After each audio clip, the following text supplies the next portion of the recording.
Hello and welcome to Bright Wings, children's books to make the heart soar. I am your host, Charity Hill.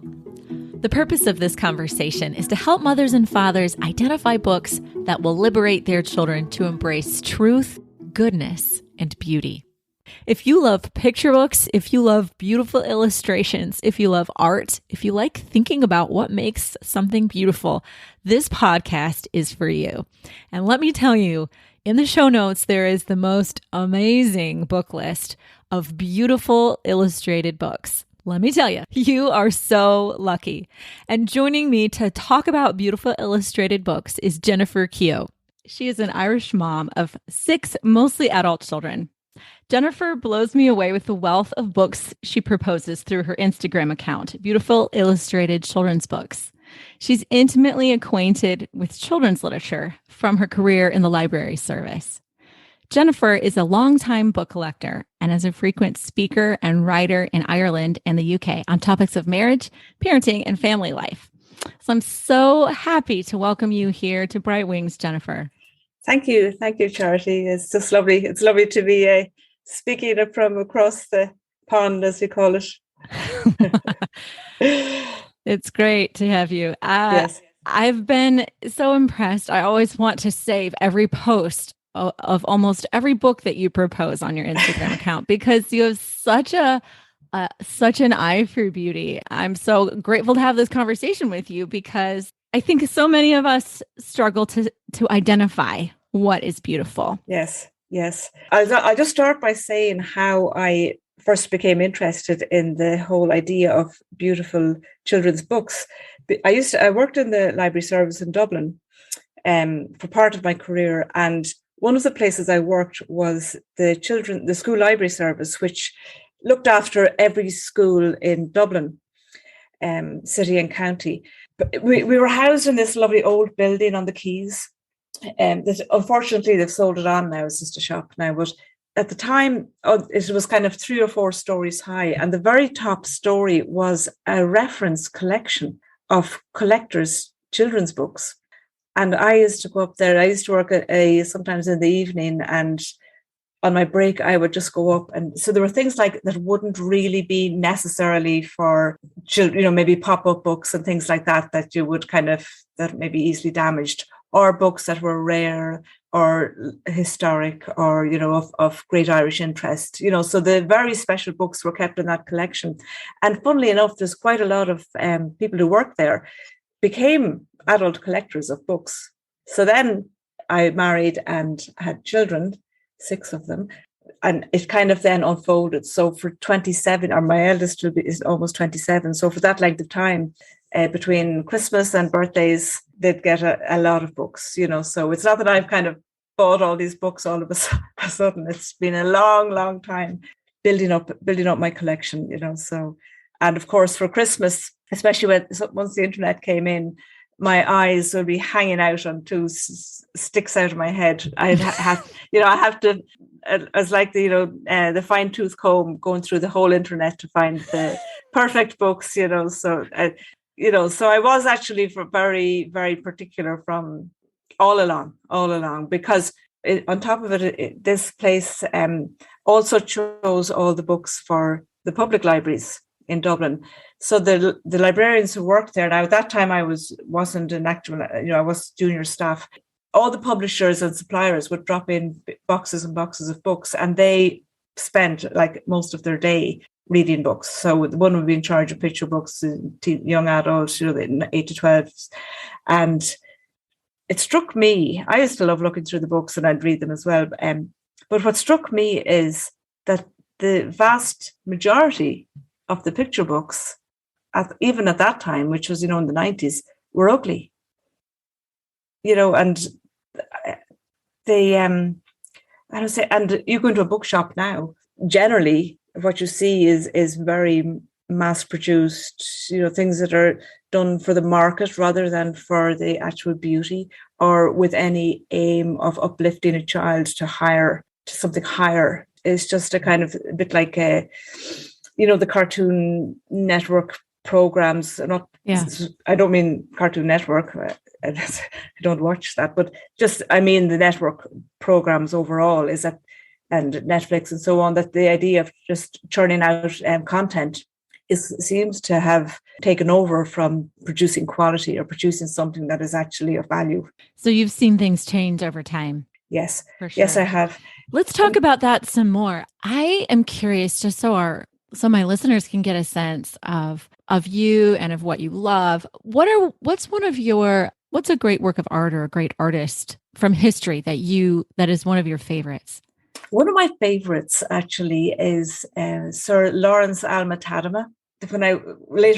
Years later, when I was working in the libraries, also the art section, I used to love looking at the art books. And there was this artist who I didn't know was Alma-Tadema, who drew these lovely, or painted these lovely Greek scenes and sea and blues and, the kind of Greek ladies and so on. He was actually British. I'm not sure where his name came. I'm pretty sure he was British. So I kind of leaned towards the kind of the pre-Raphaelites. And I must say, I do love fine art. Yeah. I would think that I've been to a few modern art museums and exhibitions, and I find myself coming out feeling kind of frustrated and so kind of annoyed. Like if you see a pile of spectacles in a pile and that's art, compared to like Michelangelo, that he saw this beauty that was inside this form of marble, and he just removed all the things that weren't that, to produce, and the amount of work and effort and skill that went into that, compared to, splotting a few blobs on a paper and then selling it for 10 million. I think it's a bit of a swindle, to be perfectly. I was looking at a podcast during the week, and it was a guy, and he was talking about this thing about beauty, and the transcendental value of beauty in relation to art. He said, so he had his students, he was a university lecturer, and he had his students do a critique of this picture. He gave them this picture, and it was, he said, okay, I want you to write a critique of this Jackson Pollock, is that his name? A painting. And, 1,000 words or whatever it was, he told them. And they all came back and said it was inspiring and it was, new and fresh and all this type of thing. And then, so they wrote all this, and then he zoomed out and he said, this is actually my apron for my workshop. He was obviously an artist as well. And they were like, oh no, so they'd seen all this, that it was actually just, so that they were reading into what wasn't there. So what is art? Is the elephant, blowing paint onto the canvas, is that art? Or is that just, compared to, the great schools of art? You've touched on a few things I'd love to talk about. Maybe we can first talk about, how do we recognize whether something is beautiful or ugly? So I do believe that our culture has moved away from beauty. It has been kind of put in the corner as something that is not wanted any longer. I was on a ferry to France a few years ago. A lot of Irish people go to France on holidays because you can drive onto the boat, so France is a very typical place to go. And it was a lovely summer's evening, and we were sailing away from the sunset, and it was lovely. So there were a lot of people who went out onto the deck to watch the sunset. All sorts of people, families, couples, old people, like just the usual collection of people you'd see on a ferry. The sun went down and down and down. And then when it disappeared from view, there was suddenly everybody spontaneously burst into applause. And I remember thinking, everybody is clapping. Nobody has told them to. No one has, programmed. They're clapping because this is worth applauding. Because they were overwhelmed somehow by this experience that took everybody them beyond thought themselves. It was beauty. It took them beyond themselves. Yeah. So I've seen this thing about, that why do we love a waterfall? But looking at a concrete wall leaves us unstirred. So I do believe there is such a thing as objective beauty, and that the denial of it is part of our culture's denial of, in your blurb, the good, the true, and the beautiful, that those three are for sure connected. They're interconnected in a way that you cannot have any without the other two. So something like a sunset is universally appreciated as being beautiful. Beauty is something that leaves us with a kind of a longing, that we need beauty. I don't consider that it's Can we something say that beauty satisfies even as it creates longing? Maybe that's one of the features of beauty. Yeah. It satisfies and it also creates longing. Yes. Yeah. Desire. Yeah. I was driving along one time with one of my daughters. She was about 10 at the time, and a song came on in the car, and she was listening. And then she said, why does some music, why can you feel some music in your chest? And it was I can't remember what song it was, but I was saying, well, that's part of the kind of the music and appreciation of art and appreciation of, like animals don't care about the sunset. They just, it's hot, it's cold, it's dark, they need to, roost or whatever it is. Only humans care about these things. So I think from the point of view, is there such a thing as objective beauty? I definitely do think there is. And I think that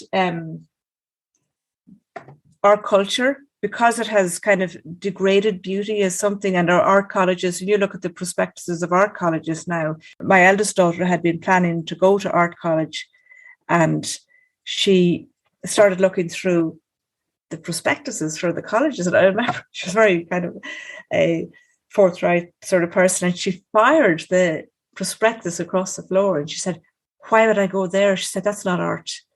It's so ugly, so that it's this. And I had another person that I know that was actually more or less asked to leave the art college because he wanted to do his thesis on beauty. And they said, no, we don't do that here. We don't do that. Wow. What a statement. Yeah. Wanted to do his thesis on beauty, and they're like, no, we don't do beauty here. Yeah. So the difference between beauty and ugliness, can we say that one of the features that will be present if we're looking at something that is beautiful is there might be a sense of wholeness or symmetry? There's like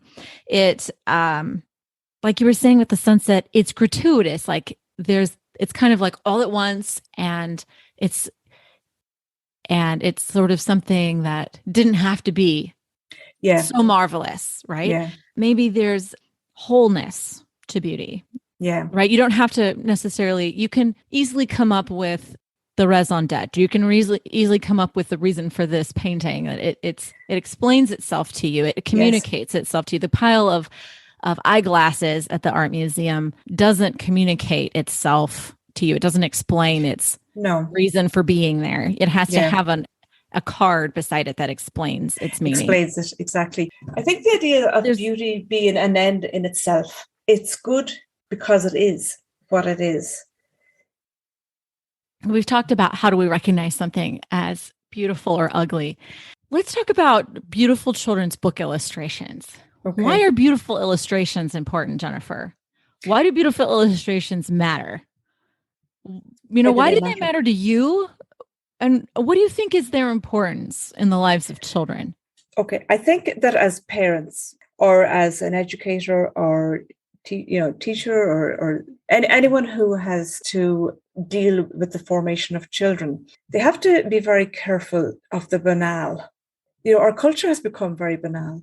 And I started homeschooling my youngest just before COVID, and we'd taken her out just as COVID was coming in because she has a heart condition, and we didn't know, how it would affect. And it was only then that I had really started studying the curriculum, just what is expected, and I originally thought, I'll put her back after Easter, and reading the curriculum, and then looking at, my father was a teacher, so he had a lot of books that were decades and decades old, and his father was a teacher as well. So his textbooks that were hundreds of, maybe 100 years old. And when I look at what children now say poetry are learning, so one of the poems using beauty in illustration, but also in the written word and music and so on. So this poem was in the book that was for the next year. So she was going to be 11. The poems were all things like, I made some glue today. I got some Elmer's glue. I made slime. I put in something stinky. My brother was annoyed. like that was kind of the standard of poetry. And then you open up, a beautiful Robert Louis Stevenson, or the poet of childhood, Eugene Field. Crying. I was doing these poems, and I'd have to have a box of tissues beside me because I just kept crying at these beautiful poems, because he does childhood. Eugene Field, especially, his poems about childhood are just so beautiful. Even in the the childcraft books that were very popular when I was growing up, the poems in them are just lovely. Like, so and a lot of them were contemporary and old and new, but they were just. Whereas now, in this curriculum, there was one or two, kind of maybe Robert Louis Stevenson, but most of them were just so uninspiring, like nothing that you would remember forever. Like every child remembers forever, in winter I get up at night and dress by yellow candlelight, in summer. Like every child remembers that, but who's going to remember about, yeah.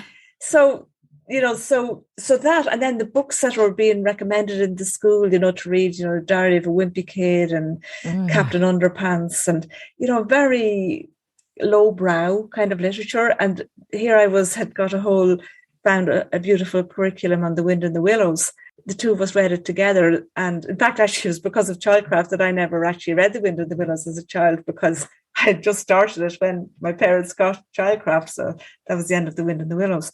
But so you never finished it. So you're saying, Jennifer, there's beauty in illustrations, right? Mm-hmm. There's beauty that we can talk about in illustrations, that there's also beauty in action, or beauty in the words, and the beauty in the way things are written. Yes. It's really important to have illustrations that are richly beautiful and words that are richly beautiful at a high standard of either artistic excellence in the case of illustrations, or literary excellence in the case of the words.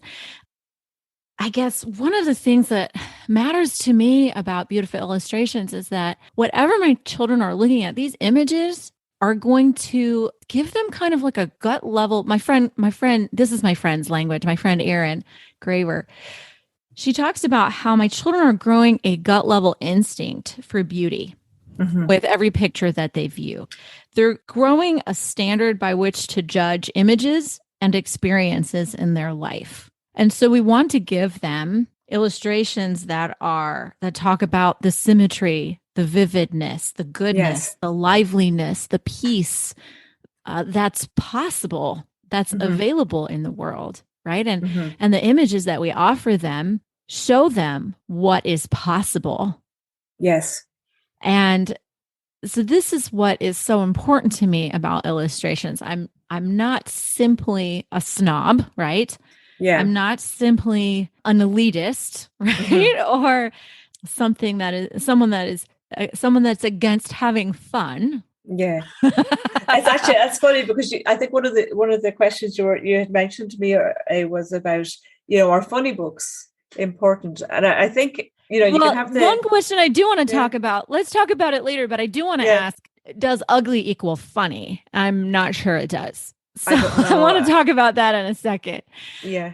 No, I don't think you have to be ugly to be funny. And being concerned about beauty and wanting to promote beauty and give your children illustrations that are beautiful doesn't mean you're an elitist, right? So we can cross that off our worry list. Yeah. I'm not a snob. I'm not an elitist, but I want my children to have beautiful images, realistic images, because it grows their ability to recognize reality. And it also influences what they desire. Yeah. What they think is possible, one, and two, what they desire. So like, I can remember in a different podcast, I told a story about this version of Snow White. It was probably written in the 50s. It was an old book when I had it back in the 80s, early 80s. And I can remember just immersing myself in these illustrations. And I was so delighted by these illustrations because the Sleeping Beauty was dark haired. Yeah. And I was surrounded by images of blonde princesses. Yes. And I was like, so these images communicated to me that I too could be beautiful. Yeah. There was another way to be beautiful. Yeah. And that was very important to me. And then just recently, in the same podcast, like as an adult, I had an experience of looking at illustrations for The Night Before Christmas. Oh, yes. Yeah.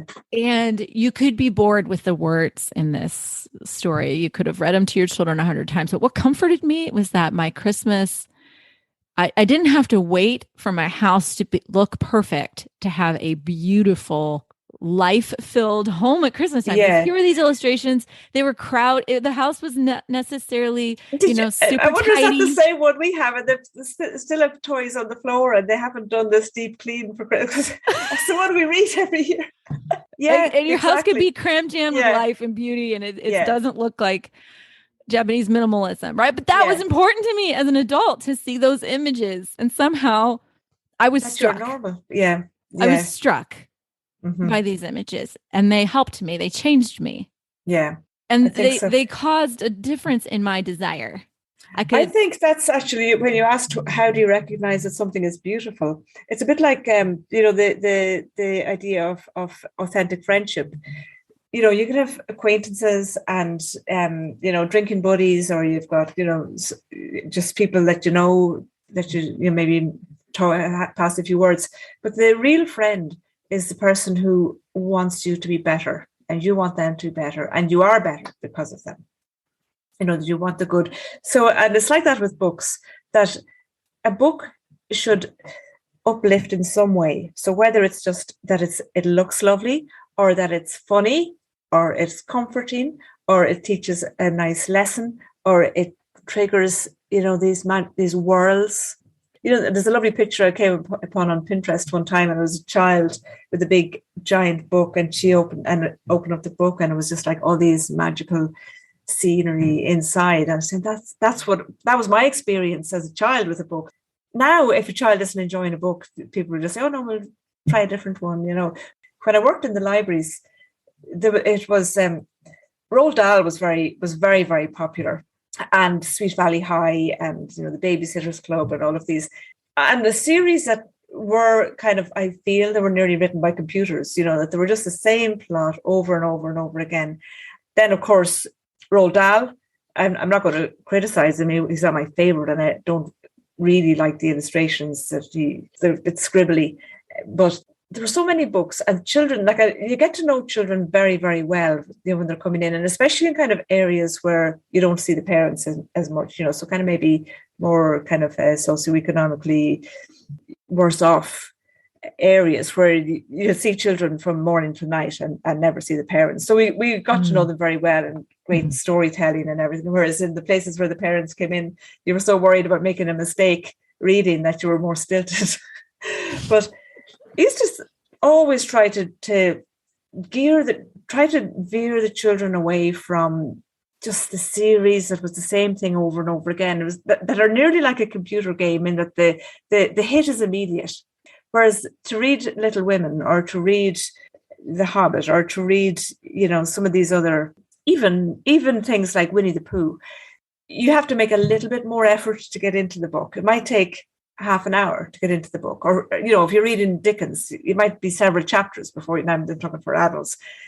I don't think you should give little children Homer to read. They're not ready for it.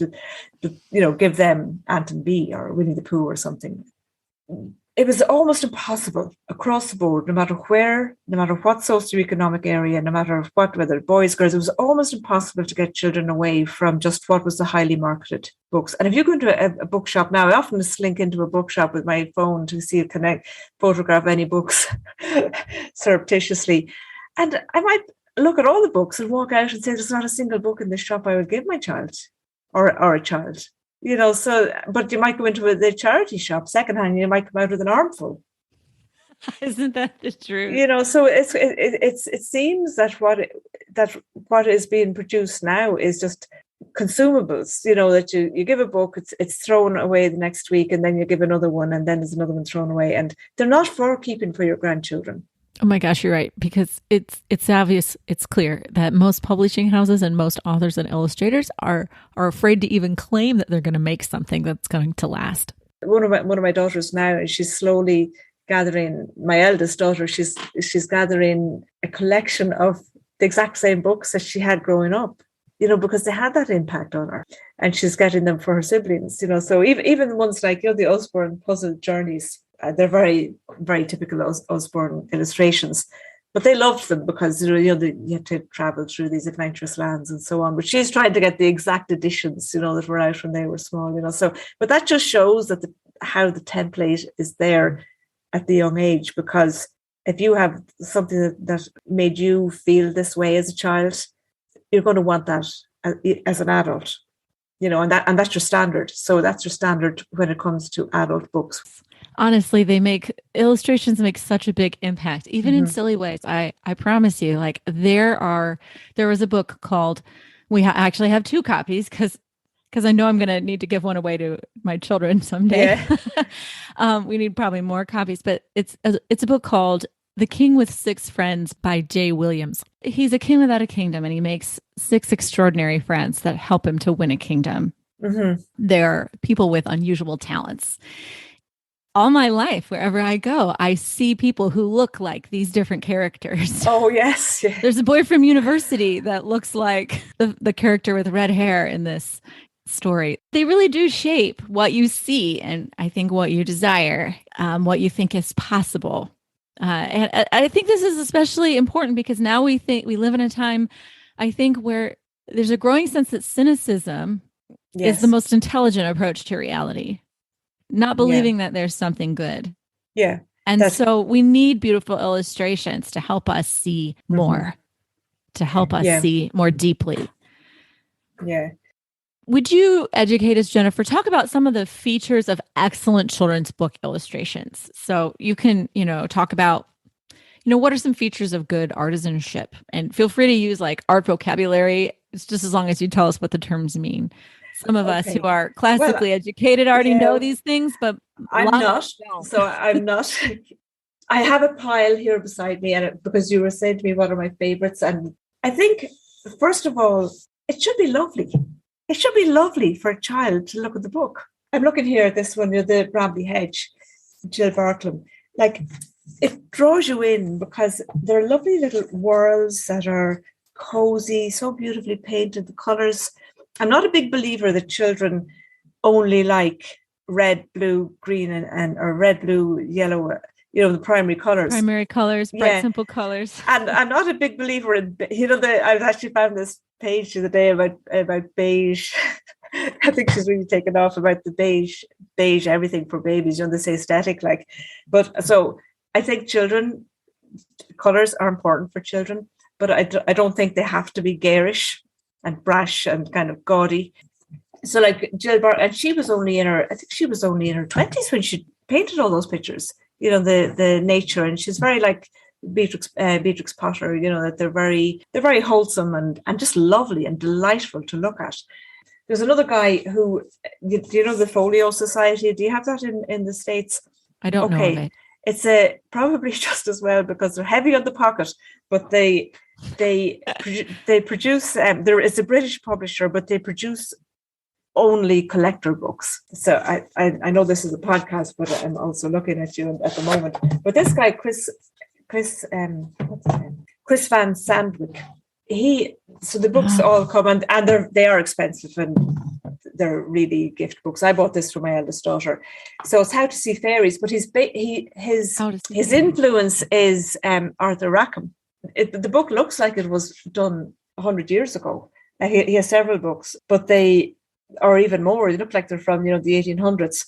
He's only in his 50s now, so it is so beautiful, and nobody will ever, if given one of his books, will ever pass it on to the charity shop or to the skip or recycle bin, or they will keep it forever. So they're so magical. So some of what makes for excellence, right, is simply like artistic excellence, right? Mm-hmm. Like this book by who was the illustrator? Charles Van Sandwyk. Charles Van Sandwyk. Yeah. Like he shows the human body, right, from multiple positions, from different angles. I'm sure there must be like shading and color distribution throughout the picture. obviously, a good illustration, it's going to be clear what's being illustrated, right? Sometimes you get illustrations, it's not clear what's being illustrated. You can't see the I think picture for hardly. small children, I think a book that's too busy can be, so remember the old Ladybird books that had, just one thing on each page, but they were for small babies, they were very clear what they were. I agree, Jennifer. I think when children are really small, it's important to give them books that show them what is in a clear way, and not to do it in a way that shouts at a child visually, because sometimes they really grab attention instead of inviting attention. So something that draws you in. And I think for children, the person who thinks they're the baby whisperer, and the end of children don't like them because they're too in your face.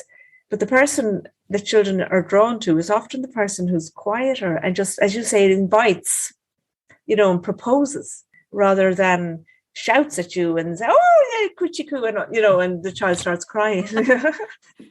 Yes. So, and as you say, that's their early years are the template. So their surroundings, their diet, like all of the things that children do, that's the template and that they carry for their life, really. And to change your template can be quite. People do it all the time, but it can be quite difficult. Like lifestyle change, so you want to lose weight. Oh, well, it's actually a lifestyle change. And that sounds that it's easy, but it's actually not. Somebody who has to give up sugar or to give up gluten or something, it's huge because your template has been what you're always used to. Yes. You develop your tastes at a young age, Yes. So would you say that, so we need images that are executed with technical skill. Yeah. What do you think about computer generated art? There's a high degree of exactness there in a certain sense, right? Yeah. What do you think of computer generated? I'm going to put art in quote marks because we're not sure. I suppose it really does depend on the aesthetic because my preference is actual art, but that isn't to say that there isn't a place for. I don't think it's necessary that every single book a child has is a collector's item. Has been sourced with some of them can just be a fun book that they read when they're tired or they look at the pictures, or they eat it. Babies just love to chew and touch and turn pages like board books. They don't necessarily all have to have, lofty message. I'm neither for nor against computer generated image. I am against the kind of blocky, kind of lazy illustration. So there are some graphic artists that do that I've seen that I've really liked, but I don't like the lazy, the one-dimensional kind of characters it's very in vogue at the moment. These kind of very blocky, you see it in nature books and history books, that are very simplified. I don't want to mention any because I'm not trying to bash anybody trying to make a living, because they do sell, so. But there's a few publishers that I just feel that the illustrations have got very lazy. I mean, coming from someone who gives a care, it does seem like there's a lack of technical skill, a lack of craft. And I just want to see someone who cares, who has craft and skill. I mean, what do you see, Jennifer? Laziness in illustration, just slap any old thing on, throw it into the market and people will buy it. I think I want to see, I would like to say that I think an excellent illustrations include an investment of time and talent by the artist. Yeah. So there's some gift of talent that has had to be developed over the course of time. Yeah. And then the creation of the illustrations themselves took an investment of human time and this talent that the artist has had to develop over years. Yeah. So that's kind of what I want. Have you seen this artist, Sally Mavor, I think her name is? So she sews, and a book would take 3 years to make. So she sews these tiny scenes, and I have one at least on my page, and it's about little children going to sleep around the world and their different cultures and the beds. But every single detail is sewed or embossed, and she's little bits of wire and beads. And one book would take her 3 years. That kind of effort is so impressive. It reminds me of this podcast I just did on Middle Ages and the bookmaking they did. What is this illustrator's name again? I think her name is Sally Mavor. I'm pretty sure that's her name. incredible, just absolutely incredible. And I love that her book took so long and took so much effort, and her eyes were probably needed to be washed out some nights, just from tiredness. I love that. I love that somebody has made an effort, and not that, it's for children, you can just throw a few bright colors on a page and that's it. I like people going to effort for children. Me too. So people who Me coach, too. Toddlers in football or ballet or dance, they're never going to be getting Oscars, but you cannot get the prima ballerina in Royal Ballet without the church hall child and the teenager that's helping them to point their toe, first position, second position. Everybody has to start off at that. So I think I love people who dedicate that effort and talent for children. Mm-hmm. It says children are important and they're worth that. Let me ask you this. So I promised that we would have I would ask you this later in the conversation. And so here it is. I wonder about ugly books. Are ugly books funny? Do publishers think that ugly equals approachable? Is that why we're seeing more books that don't have this same kind of artistic investment of time and talent? Yeah. My own theory on ugly books is that it's the same as you go into a toy shop. Actually, last year I had reason to be in the big toy store, and I decided I was going to take a photograph of every toy that was to do with poop. Poop. By the end of I had my whole phone was ready full, and I just felt really depressed. And I said, if this is what you're giving children, and then you're hoping that they're going to turn out as these great love, noble adults. Yeah. Ooh, it makes me wonder if the state of children's book illustration says something about a state of cynicism, at least among adults, of what they think children are capable of, what they think children want, or a cynicism about their own efforts to impart anything that children can sink their teeth into, whether it's like thick humor or beauty. The profane early, the prosaic kind of low brow, but it sells because people think, oh, ho, ho, ho, this is funny. And I think the ugliness in books, I think it's just a quick market. Just throw it up. It's a quick market. Yeah, it's the consumable, the disposables world, where any old thing. Having said that, the one area where I do think there is still a lot of very beautiful books is in nature books. Yes. I think they're even getting better. I think, there's some absolutely gorgeous. There's a lovely one. That one, Slow Down, is beautiful. And they have it in a board book now. And there's another one, Down in the Woods. There are some absolutely gorgeous nature books, but the general ones that are for just babies and toddlers and younger children tend to be just very bland. Not even ugly, just bland. It's bland and nearly worse than ugly, like just nothing, aspire to nothing. Do you think children actually like books that are ugly, Jennifer? I think they like books that are funny. So like Dr. Seuss is not ugly. They're very funny. I kind of think he's ugly. Yeah, maybe ugly. It's kind of interesting. Seuss used to make me feel weird and stressed. Ill as a child. No, right? Stressed. Yeah, I can imagine. Yeah. Like the don't let the pigeon drive the bus. People are going to hate me for saying this, but I don't like those images. And that comes up. I think they're boring, and I actually don't think they're that funny. My kids don't think they're that funny. I think that Eric Carl, the funniest storybook ever, and I think they're very. There's lots of little cute details and that, but you wouldn't call them beautiful illustrations. And Anton B. Do you remember Anton B? Were very funny, and they were off the market for years, but they're back. But then you have other funny books like the Albergs, and they have nice illustrations. That's Anton B. Do you recognize them? I don't know. Maybe I don't know it, but I'm writing it down. Yeah, because I remember my sister. So the pictures are very, they're very simple. Yes, they're kind of line drawings, but the characters in them are very, very well formed characters. And there's Kind Dog and the illustrations you just showed me. The figures are drawn from a difficult angle, actually. Yeah, they are. But they're not flat. No, they're not. Like, And don't let the the pigeon characters, drive the bus. and yeah, I don't like that. I think that's very plain. I can't understand.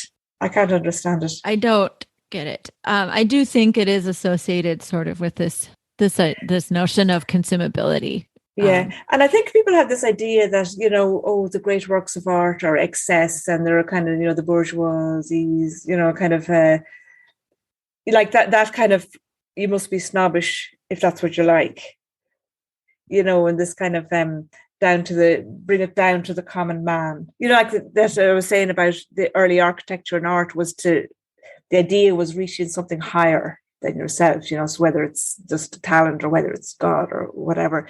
And now art, and I think it flows over into the children's books, is they're trying to find the worst part of yourself and portray that.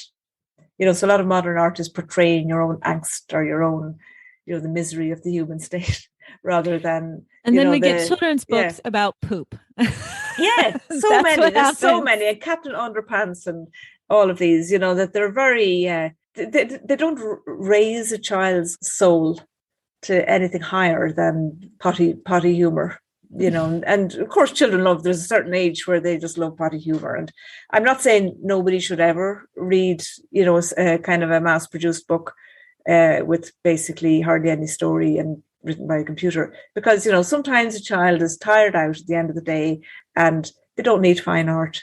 They just need something kind of a little bit kind of easygoing and funny. But even within that, you can still have good. Yes. Good. I mean, let's face it, Shakespeare had a lot of the Renaissance version of potty humor. People were drunk or farting or exactly. Fooling around. Yeah. But it's still amazing. You can still do those things in a way that just shows humanity for what it is in all of its disparity and humor. So I'm not against potty humor wholesale. No. There's another guy. He was a teacher in England. Is it Michael Rosen? He was a teacher, and he has a lot of these poetry books, and the pictures are very kind of line drawings, and they're very funny. A lot of them are to do with the schoolyard, and really have the finger on the button, and they're very, very funny. Good. I always loved them. But you wouldn't say it was fine art, So certainly a child should have a good mix. My youngest too, she was very, very sick as a child. Her favorite book was You Choose. Do you know You Choose? It's the one where it's Nick Sharratt, I think. If you could go anywhere, what would you choose? And it's just all these pictures of different houses, and then what would you wear? And it is so simple, and the illustrations were just they're fun, but it was completely falling apart. That was her favorite book, even though it had all the gorgeous books going. But she just wanted something that was the same book over and over again, because her life was quite traumatic, and she just wanted the familiar. So children love the familiar. Yes, so that's important too. Yes. I wonder what style of art do children find most appealing? Do you think there's one style or not? I have to say that as a child, I remember trying to pick out my most favorite, completely best style of illustrating. And of course, as soon as I had picked out this one book, I love the images in this book, then I would be like, but I also love this book over here. And the images are just right for what it's doing. So, I can remember loving sort of Trina Shartheimen. She's just St. George and the Dragon, The Kitchen Knight. She's done a lot of fairy tales. I love her images. They also appeal to the part of me that loves pre-Raphaelite art, sort of moody things. Yes. The eyes. I love, as a fine art artist, I love Botticelli. So the eyes of illustrations are so important to me. But I can't let go of the fact that I also like black and white kind of pencil drawings. Or the drawings in the Little House on the Prairie books, Garth Williams, and he did quite other books as well. But his pictures are so evocative. And Laura Ingalls actually said of his drawings, that's how it was. So they were authentic. And they're black, they're line drawings, but they just bring you into and they're not picture books, they're just illustrations in the novels, but yet they just give you the setting, so Yes. I love, yeah. So what are some of your favorite artistic styles? And then how do you see them in children's literature? I would love to pick your brain right now. And if you have a list, I will attach it to the show notes. I have some that I just love. So I love Dennis Nolan. Oh, yes. He has so many books, and they are just gorgeous. And he's probably going to sue me one of these days because I'm such a stalker, I just love his books so much. They're just all just lovely. And they're fine art, in fairness, but they're also, he has ones that are the imaginary world, the one of the sandcastle, being washed. Sea of Dreams, I think that's what it's called. But he also has kind of non-fiction ones. There's one about the wolf, and then the dinosaurs. He just has such a broad range. I love him. I love him. I love Alberto Innocenti. Do you know him? Okay. Yes. He is Italian, obviously. And my aim is to own all his books, because they're actually adult collector books as well. I mean, they're for adult collector. I mean, they're for children. But during lockdown, one day, his one called The House. It's not wordless, but there's very few words in it, and it's a house, just a stone built house, and going through the eras. And during lockdown, one day, myself and my husband sat down and we spent about an hour looking at this book. And we just were in, like, it was like as if the two of us were just in this world. I think it's based in Italy, obviously he's Italian. Just so many details. And I think he's self-taught, actually. Is it him or Kennedy Spirin? One of those is self-taught, which is just incredible. Kennedy Spirin, he really appeals to me. Although his figures have so much flow to them. Sometimes I have to really stare at the images to figure out what's going on. Yeah, I might not love him. His Little Red Riding Hood and so on, they're they're very, I think maybe adults might enjoy them more, as part of the collection. But having said that, I mean, our ones did all like them as well. And of course, Beatrix Potter, Jill Barklam, Lucy Atwell, very, very lovely, cozy. Do you know the other one, the girl who's, Jan Brett. Oh, yes. Oh, her books are just great. Yeah, the kind of Scandinavian kind of feel. Cecily Baker. Oh, I love her. They're lovely. And she does a lot of, I mean, we know her from the Flower Fairies, but she has a lot of other lovely kind of biblical sort of books as well. Very nice, yeah. I know her just as the Flower Fairy artist. I used to have some framed for my children when they were smaller. I've been enjoying illustrations by PJ Lynch, right? And he's Irish, isn't he? I spoke to him last week. Tell all. So I was so excited. No. So my friend, who I know in real life, he lives near me and I know him very well. I knew his whole family. I know his whole family. Is an artist, and he's also my son's art teacher in school. And I was looking at his page one day and I realized that PJ Lynch had liked and commented on one of his posts. So I messaged him and said, do you know PJ Lynch? I'm a fangirl. And he said, yes, I'm his friend. And he messaged me then and said, PJ told me you can ring him on this number. And I said, what? I said to Donald, I said, I'd love to meet him sometime. But I kind of meant, I'd love to kind of, if you were at something and I was there, and you could introduce me and I could get an autograph. But he said, I said, what am I supposed to say to him? He said, well, why don't you ask him to do a workshop with the homeschool mothers? There's a nice little Irish group of homeschool. I didn't ring him. And then the next day, my friend said, he's waiting for you to ring him. I was so nervous. My heart was pounding so much. And so I rang him. But he was lovely. And I was telling him about my page. And he was saying, well, that's a really, really important thing you're doing. And I'm really happy that you're doing it. I was saying about, going into the bookshop and, walking out, disappointed, saying there's not hardly a book that I would give my child. And he was saying, unfortunately, he said, I think the same thing. He said, and I don't think it's going to change soon. So anyway, I had a nice chat. I talked for about 15 minutes, and it was just like one of these. I said, I cannot believe I'm talking to PJ Lynch. Like, I mean, he is just amazing. He has all the features that we're talking about. Yes, exactly. Time and investment of himself over years to develop his talent, invest time in his illustrations. There's a reciprocity between himself and the viewer and the image.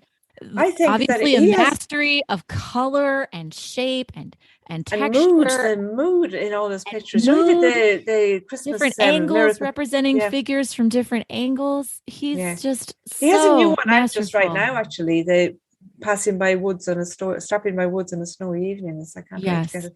But the Irish legends, so the ancient Irish legends, are some of the oldest stories in the world. Like they're before Christ, the Irish legends, and you could make such an amazing Hollywood movie out of them. And yet you would try to buy books in Ireland on the Irish legends, and you get, that Finn McCool, he looks like a scarecrow with his arms, and he walks a lot, stuck out like everything is just so uninspiring. And then PJ Lynch comes out with the book of Irish legends, the name upon the hearth. And I gave it to my eldest daughter to read, and she came down and she said, my only problem now, as she said, is I'm in love with Finn McCool and Lou, it was his father or something. I said, well, talk about falling for unavailable men. But first of all, they didn't exist. And if they did exist, there were thousands of years. But that's what the illustrations had done, that they were brought it to life. They weren't just a kind of children's fables, and now we'll, just get through this and stick it up on the shelf. It was something that you would fall in love with the characters, and he helps you heroism to see. And it's his images his illustrations that help you to see. Yeah, this is a treasure. These are, the Irish legends are as good as any Homer. They're as good. They're amazing. So and really underdone when it comes to the artwork for them. But he has made up for that. He's my favorite Irish illustrator. One of my favorites, actually, in the world. Him, definitely. And lovely, now that I've spoken, lovely, lovely man. Very, very nice, very amenable. Jennifer, this has been such a pleasure talking to you. What a lively conversation. It's so wonderful to meet someone who cares as much as I do. I tend to wander a bit. That's the Irish way, We often, in an Irish conversation, at the end of it, you say, how did we get to this point? And you start going back and you say, we spoke about this, and then that led to that. Well, Jennifer, thank you. It's really been delightful to talk to you. You too. Yes, I love listening to all the different guests. So hopefully, I think it's a great work you're doing as well. Thank you. Be sure, friend, to check out the sumptuous book list attached in the show notes. You can help me out by donating a couple of dollars for this podcast if you have enjoyed it. You can also support me by reviewing this podcast and rating it and downloading it. Hey, and I also wanted to let you know, if you are curious about beauty and you want to think more about it and you want to unpack it a little bit more, I'm attaching several videos by Sir Roger Scruton in the show notes as well. He has some really helpful ways of talking about beauty and ugliness. So if you want to think about it in a larger frame, more than just children's illustrations, you can do that. He has a lot of good things to say. With him, in the words of Fyodor Dostoevsky, we know that in the end, beauty will save the world.